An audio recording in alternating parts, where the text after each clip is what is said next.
Era apenas uma casa comum, Rua Bartow, número 177, em Oakville, Washington.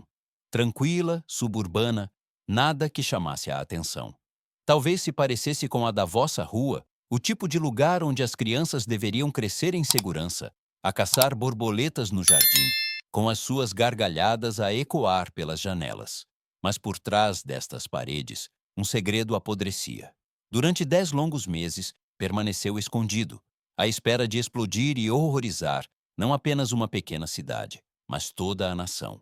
O que aconteceu dentro daquela casa obriga-nos a questionar tudo o que pensávamos saber sobre segurança, confiança e o próprio sistema concebido para proteger os mais vulneráveis entre nós. Como é que uma menina podia desaparecer tão completamente, enquanto o mundo exterior continuava a girar como se nada estivesse errado? Quantas outras portas escondem histórias como esta, com crianças a sofrerem em silêncio, onde ninguém se atreve a olhar? Esta não é apenas mais uma história de crime.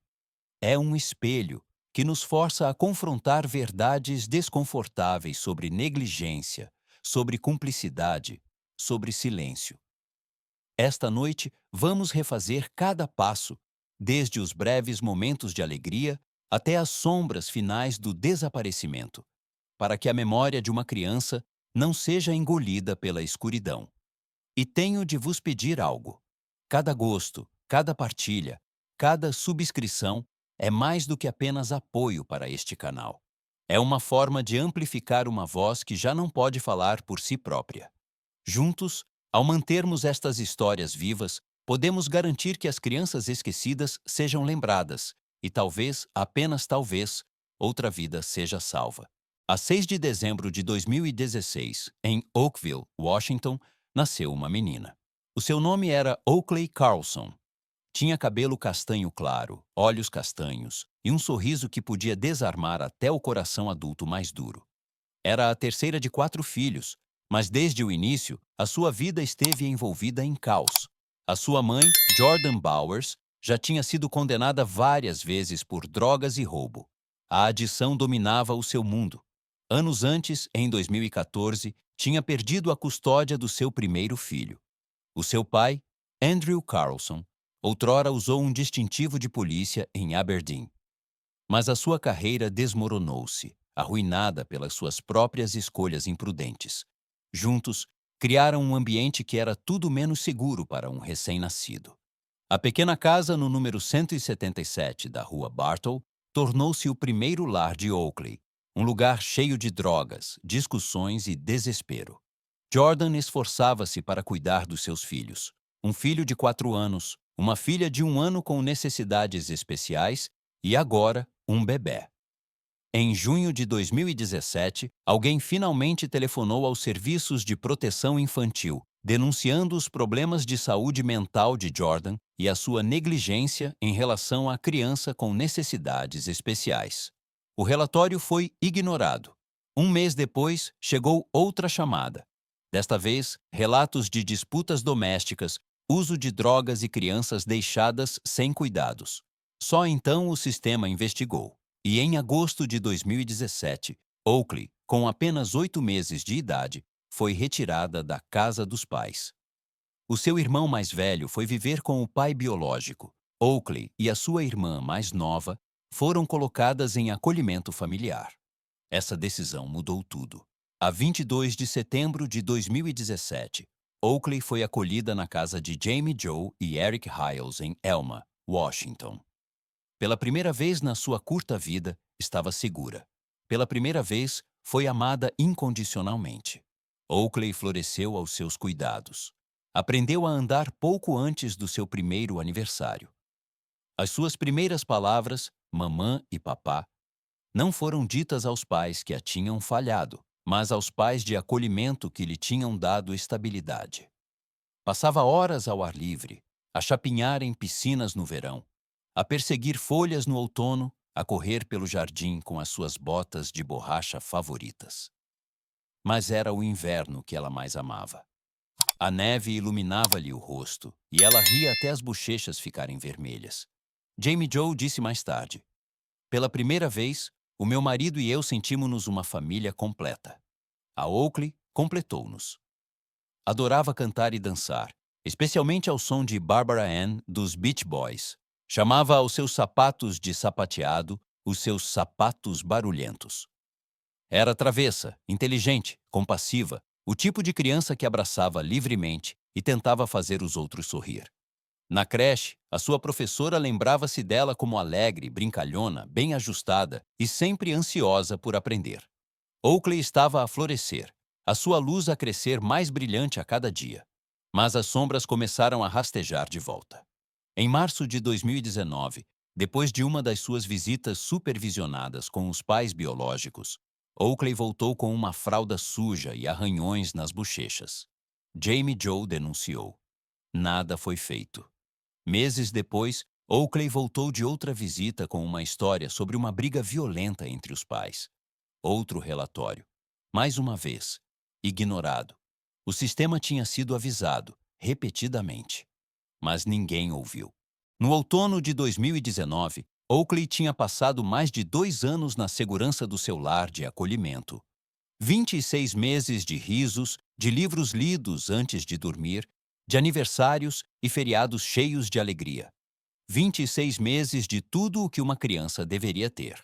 Mas então, com uma fria decisão burocrática, tudo se desmoronou. Apesar de repetidos relatórios de abuso de drogas, violência doméstica e negligência, os serviços de proteção infantil decidiram que Jordan Bowers e Andrew Carlson estavam prontos para voltar a ser pais. A evidência dizia o contrário. Testes de drogas falhados, tratamentos perdidos, consultas médicas ignoradas e uma completa falta de responsabilidade. Ainda assim, os funcionários declararam a família reunificada. Em setembro de 2019, Jamie, Joe e Eric receberam a notícia devastadora. Oakley seria devolvida aos pais biológicos. Eles imploraram, suplicaram, mostraram fotos de nódoas negras, contaram histórias do medo de Oakley, mas a resposta da assistente social foi fria como gelo. Ela não é vossa filha. A 29 de novembro de 2019, Oakley foi entregue de volta a Jordan e Andrew. A menina brilhante, outrora tão cheia de vida, foi colocada numa casa cheia de sujidade, vício e jogo. Jordan passava as noites no Little Creek Casino, o seu nome conhecido por todos os funcionários de lá.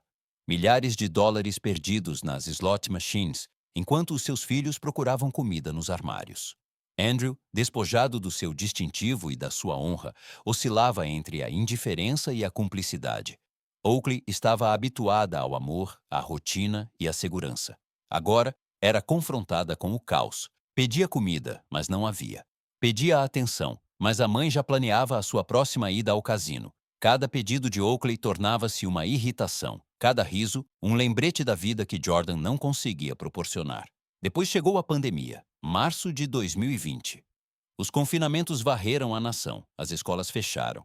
As visitas domiciliárias dos assistentes sociais foram suspensas. E em junho, o Estado encerrou oficialmente o caso de Oakley. O sistema lavou as mãos, sem mais supervisão, sem mais proteção. Oakley estava por sua conta. A última oportunidade para a salvar surgiu no Natal de 2020. Oakley passou as férias na casa dos avós. A sua avó, Kate Carlson, ficou horrorizada. A menina que outrora dançava e cantava agora sentava-se em silêncio, com olheiras, pálida e frágil. Arranhões marcavam-lhe o rosto. Ela estava péssima, recordou Kate. Por um breve momento, pensou em ligar aos serviços de proteção infantil, mas o medo de perturbar o barco a deteve. Essa hesitação selou o destino de Oakley. Depois do Natal, Andrew cortou toda a comunicação com os pais. O último elo com o mundo exterior desapareceu. No início de 2021, a menina feliz que tinha prosperado no acolhimento familiar estava a desvanecer-se no silêncio. 27 de janeiro de 2021. Uma assistente social visitou a casa dos Carlson. Oakley estava lá, magra e submissa, mas viva. Seria a última confirmação oficial da sua existência. 2 semanas depois, a 10 de fevereiro, alguém ligado à família relatou ter visto Oakley com os pais. Esse foi o último avistamento credível. Depois disso, ela simplesmente desapareceu. De fevereiro a novembro de 2021, a vida na Rua Bartow número 177, continuou como se Oakley nunca tivesse existido. Jordan e Andrew levavam os outros filhos pela cidade, faziam compras em lojas locais, falavam casualmente com os vizinhos. Ninguém perguntou onde estava Oakley. Ninguém notou que a sua cama tinha desaparecido, que os seus brinquedos tinham sumido, que as suas roupas tinham sido apagadas das gavetas. A casa não tinha vestígios dela. Às vezes, as outras crianças olhavam para uma pequena marca de mão castanha na parede e perguntavam-se: será que tínhamos mesmo outra irmã? Oakley tinha sido confinada debaixo das escadas como castigo, isolada durante horas, às vezes dias. Lentamente, a sua presença foi apagada, como se tivesse sido removida da história da família. A pandemia proporcionou a cobertura perfeita. Com as escolas fechadas e sem a exigência legal de que as crianças em Washington frequentassem a escola até aos 8 anos, a ausência de Oakley passou despercebida. Nenhum professor para notar, nenhum médico para fazer perguntas, nenhum vizinho para intervir. O silêncio tornou-se o escudo que escondeu a verdade. Depois veio 6 de novembro de 2021. Um incêndio deflagrou na casa dos Carlson. Andrew ligou para o 911, alegando que a sua filha de 4 anos o tinha iniciado com um isqueiro. Mas os investigadores determinaram que começou no micro-ondas. Por que mentir sobre tal detalhe? O incêndio destruiu partes da casa, deixando fumo e fuligem agarrados às paredes e tetos. Os agentes de seguros consideraram a casa insegura, mas Jordan e Andrew recusaram-se a sair. Foram feitas 3 chamadas separadas aos serviços de proteção infantil sobre as condições de vida inseguras. Ainda assim, Oakley nunca foi vista. Quando a diretora da escola, Jessica Swift, visitou a família, perguntou por Oakley. Cada vez, Jordan tinha uma desculpa. Ela estava doente, ela estava a dormir, ela estava de castigo. Depois veio 5 de dezembro de 2021. No dia antes do 5º aniversário de Oakley, a filha de Swift estava a brincar com a irmã de Oakley. Perguntou: onde está a Oakley?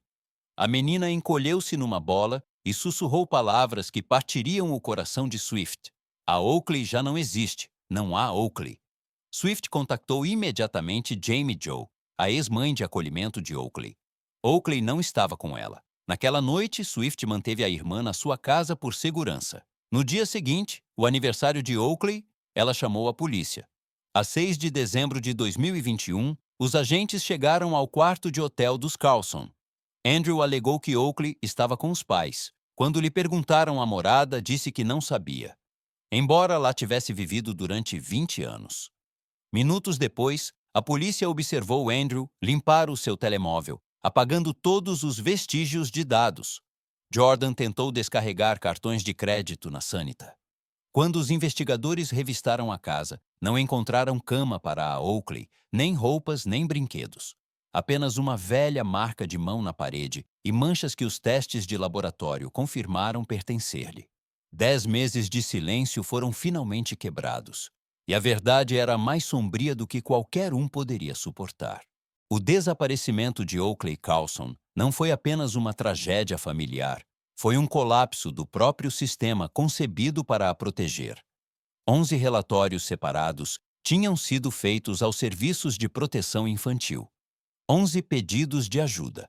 A maioria foi ignorada, arquivada ou perdida na burocracia. Quando chegou à altura de decidir o destino de Oakley, os funcionários ignoraram todos os sinais de alerta. Exames de drogas falhados, tratamentos perdidos, nódoas negras visíveis. Escolheram a reunificação em vez da realidade. Em junho de 2020, o seu caso foi oficialmente encerrado.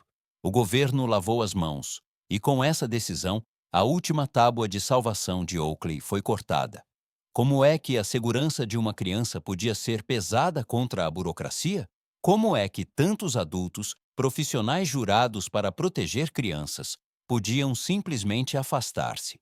Mesmo após o seu desaparecimento, o sistema de justiça vacilou. Jordan Bowers e Andrew Carlson foram acusados, mas não pelo desaparecimento de Oakley. Em vez disso, foram condenados por reter medicação vital de outra criança. Jordan recebeu uma sentença de 20 meses, apenas para ser novamente presa por roubo de identidade após a libertação. Andrew declarou-se culpado de perigo para a criança, cumpriu uma pequena pena e saiu livre. Nenhum dos dois foi alguma vez acusado em ligação direta com o destino de Oakley.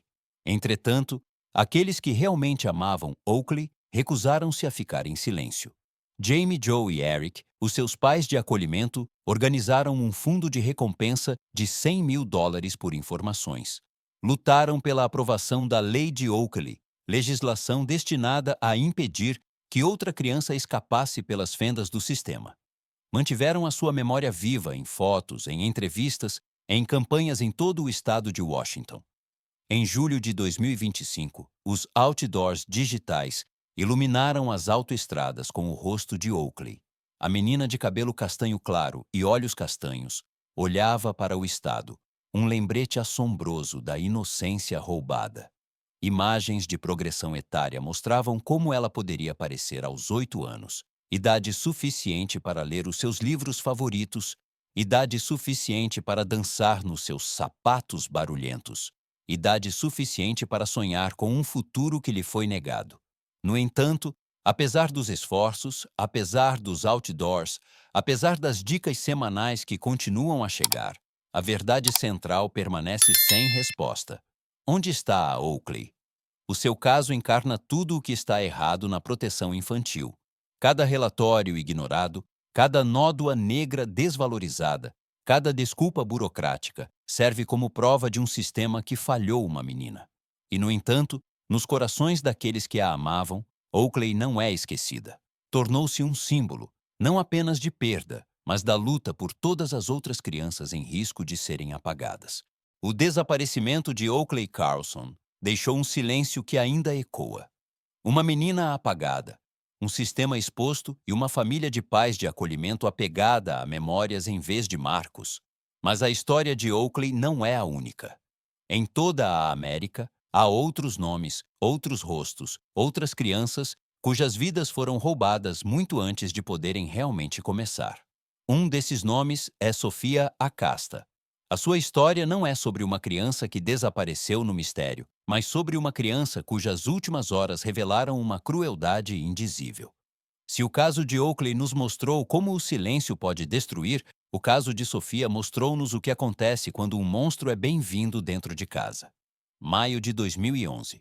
Na Califórnia, um dia soalheiro em família no parque transformou-se num dos pesadelos mais sombrios imagináveis. Uma menina de 3 anos, cheia de vida, foi brutalmente atacada pelo mesmo homem em quem a mãe tinha confiado para viver sob o mesmo teto. O que aconteceu a Sofia chocou até os médicos e polícias mais experientes. A questão permanece. Quantas oportunidades de a salvar foram perdidas? Quantos sinais de aviso foram ignorados? E como pôde a inocência de uma criança ser destruída em menos de um único dia? A 5 de fevereiro de 2008, na pequena cidade de Exeter, Califórnia, nasceu Sofia Maria Acasta. Os seus pais, Erica Smith e Obi Acasta, eram jovens e esperançosos. Obi trabalhava longas horas como camionista, enquanto Erica ficava em casa com a filha. Sofia era uma criança calma, gentil, um raio de luz na sua modesta casa. Um ano depois, em agosto de 2009, nasceu a irmã mais nova de Sofia, Alexa. A ligação entre as duas meninas foi instantânea e inquebrável. Sofia abraçou o seu papel de irmã mais velha, partilhando brinquedos, apressando-se a consolar Alexa quando ela chorava, protegendo-a da única forma que uma criança pequena podia. A família descrevia Sofia como uma criança radiosa, alguém cuja própria presença trazia alegria. Mas por trás dos momentos de riso, a vida estava a desmoronar-se. Em 2010, Erica e Obi tinham se separado. Obi mudou-se para 40 milhas de distância. As visitas às filhas tornaram-se raras, e Erica ficou sozinha com 2 crianças pequenas. Ela apoiava-se muito nos avós. E então, para este frágil agregado familiar, apareceu uma nova figura. Em setembro de 2010, Christopher Cherry, de 19 anos, mudou-se para a casa de Erica. Ele era um toxicodependente de heroína com um passado criminoso, mas Erica, com apenas 23 anos, acreditava que o poderia salvar. Ela pensava que o amor e a paciência podiam curar a sua adição. Em vez disso, convidou um predador para a sua casa. Desde o momento em que Christopher chegou, o mundo de Sofia mudou. A menina animada deixou de visitar a sua bisavó todos os dias. Tornou-se retraída, ansiosa, assustada. As babysitters notaram nódoas negras. Viam Sofia encolher-se e sussurrar. Por favor, não digas ao meu pai, quando Christopher estava perto. Ele exigia que as meninas o chamassem de pai, castigando-as quando resistiam. Érica, presa no seu próprio ciclo de abuso e drogas, ignorou todos os sinais de alerta. Em março de 2011, Alexa sofreu uma perna partida. Christopher alegou que aconteceu no parque infantil, mas os médicos suspeitaram do contrário. Sofia própria tinha nódoas negras e arranhões inexplicáveis. Os vizinhos viam cada vez menos as crianças. Elas estavam a ser isoladas, escondidas da vista, presas num ciclo de violência. Depois veio 6 de maio de 2011. A família passou o dia no Mooney Grove Park. Sofia vestia a sua roupa favorita, rindo e brincando ao sol da Califórnia. Ninguém sabia que seria o seu último dia despreocupado. Na manhã seguinte, 7 de maio, começou com gritos. Érica e Christopher discutiram violentamente. Para o acalmar, Érica saiu do apartamento para comprar heroína. Apanhou 2 autocarros, deixando as filhas sozinhas com um homem cuja raiva já fervia. Ao meio-dia, ela regressou. Juntos, ela e Christopher usaram drogas. Depois, Christopher deu a Sofia uma sandes de manteiga de amendoim e geleia e levou as 2 meninas para o andar de cima para uma cesta. Érica desabou na sua própria cama e, naquele silêncio, os impulsos mais sombrios de Christopher tomaram controlo. Ele agrediu Sofia. Quando ela resistiu, ele deu-lhe um soco no pequeno corpo, deixando-a inconsciente.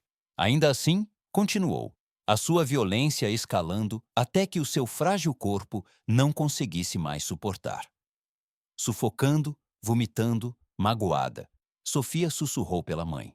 Christopher percebeu que ela poderia expô-lo, e isso selou o seu destino. Ele bateu com a cabeça dela no chão repetidamente. Às 14h43, a voz em pânico de Érica quebrou-se numa chamada para o 911. A minha filha não está a respirar. Ela só tem 3 anos. Por favor, ajudem-nos. Os paramédicos chegaram e encontraram Sofia deitada nua no chão da sala, molhada, agredida e mal viva. Ela foi levada às pressas para o hospital. Os médicos choraram ao ver o que viram. Nódoas negras por todo o corpo, sangramento dos olhos, boca e genitais. Até profissionais endurecidos que tinham visto décadas de abuso disseram nunca ter testemunhado lesões como as dela. Sofia lutou durante 4 dias, ligada a um suporte de vida. A 11 de maio de 2011, às 19h20, com o seu pai Obi a segurar-lhe a mão, as máquinas foram desligadas. Ela tinha 3 anos, 2 meses e 6 dias. A autópsia confirmou o impensável: múltiplos traumatismos por força contundente, agressão sexual e tortura.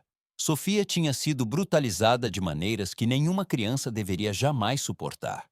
Durante um mês, Christopher andou livre. Chegou a dar entrevistas, inventando mentiras sobre como Sofia tinha caído da cama. Mas as provas eram esmagadoras. Em junho de 2011, foi acusado de homicídio, tortura e agressão sexual. Anos depois, em 2016, quando o julgamento finalmente começou, os detalhes chocaram o tribunal. Babysitters, vizinhos, até a própria Érica admitiram ter visto sinais de alerta. No entanto, ninguém o impediu. A 14 de novembro de 2016, o júri proferiu o seu veredito, culpado de todas as acusações. A 31 de janeiro de 2017, o juiz Joseph Kashian condenou Christopher Sherry à morte. Mas, em 2019, a moratória da Califórnia sobre execuções concedeu-lhe um adiamento. Ele permanece no corredor da morte, vivo, enquanto Sofia descansa numa pequena campa no cemitério de Winton. A sua irmã Alexa, levada pelos serviços de proteção infantil, acabou por regressar ao pai Obi. Ela sobreviveu, mas o trauma a seguiu. Ela estava lá naquele dia. Ela lembra-se de mais do que deveria. Pesadelos ainda a assombram. Quanto a Érica, a mãe que abandonou a filha a um monstro, nunca enfrentou acusações criminais. Foi considerada uma vítima, não uma cúmplice. Para muitos, essa foi a mais cruel das injustiças. Sofia Maria Acasta viveu pouco mais de 1.100 dias. Adorava fatos de princesa, livros de colorir e dizer "eu amo-te" a todos os que lhe eram queridos. Merecia crescer, sonhar, viver. Em vez disso, a sua infância terminou no chão de um pequeno apartamento, traída por quem deveria tê-la mantido segura. Duas histórias. Duas meninas. Oakley Carlson, que desapareceu no silêncio, apagada da sua própria casa, pelas mesmas pessoas que a deveriam ter protegido. E Sofia Acasta, cujas últimas horas revelaram as profundidades da crueldade que uma criança pode sofrer quando o perigo é bem-vindo dentro de casa. As suas vidas, embora curtas, contêm lições demasiado dolorosas para ignorar. O caso de Oakley mostra-nos como o silêncio mata, como vizinhos, familiares e até instituições inteiras podem desviar o olhar até ser tarde demais. O caso de Sofia mostra-nos como a confiança mal colocada pode destruir uma família num único dia. Ambas nos lembram que a segurança de uma criança nunca pode ser presumida, nunca pode ser deixada ao acaso. Mas há esperança se a escolhermos. Podemos falar quando outros ficam em silêncio. Podemos ouvir as crianças quando elas sussurram por ajuda. Podemos responsabilizar os sistemas, exigindo que protejam os vulneráveis antes que a tragédia aconteça. E podemos manter vivas as memórias de Oakley e Sofia, não como estatísticas, não como manchetes, mas como crianças que importavam. Os seus risos, as suas canções, as suas pequenas marcas de mãos nas paredes. Essas não são esquecidas. Lembram-nos que por trás de cada número de caso há uma vida humana e por trás de cada silêncio pode haver um grito que falhamos em ouvir. Por isso, peço-vos agora, não deixem as suas histórias desvanecerem-se. Partilhem este vídeo. Deixem um comentário com a vossa cidade e a hora em que estão a ver, para que eu saiba onde as pessoas estão prontas para defender as crianças. Subscrevam para que juntos possamos continuar a contar as histórias que importam, histórias que podem salvar vidas. Oakley Carlson e Sofia Acasta mereciam mais. E embora as suas vozes tenham sido silenciadas, podemos escolher ser o seu eco, porque nenhuma criança deveria ser esquecida.